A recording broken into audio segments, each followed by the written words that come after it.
ne fait rien pour calmer le jeu. Retour en France avec la crise de l'ameublement dans un climat économique morose. Il subit par ricochet la faible activité dans l'immobilier. Les meubles de jardin et les salles de bain sont les plus touchés. Marie-Charlotte Duluc. Bien dormir, ça n'a pas de prix. C'est en tout cas ce que semblent penser les Français.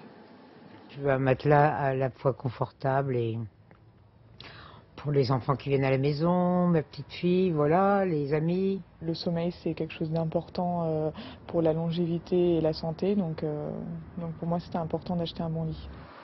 Dans ce magasin, les ventes l'an dernier ont augmenté d'1%. Et c'est sans doute, selon le directeur, grâce à l'attrait pour les grands lits. Aujourd'hui, c'est le 160 par 200 qui est la largeur, la dimension la plus recherchée.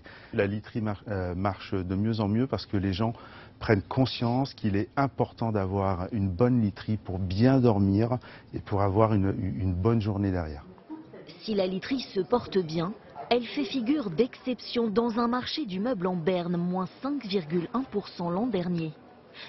Parmi les secteurs les plus touchés, les meubles de jardin victimes des aléas de la météo, les salles de bain et les cuisines aménagées dépendantes du marché immobilier en crise depuis plusieurs mois.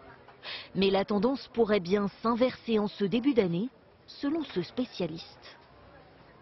Des conditions de reprise qui progressivement sont réunies avec la restauration du pouvoir d'achat des ménages et un début de frémissement du marché de l'immobilier qui tente à se confirmer.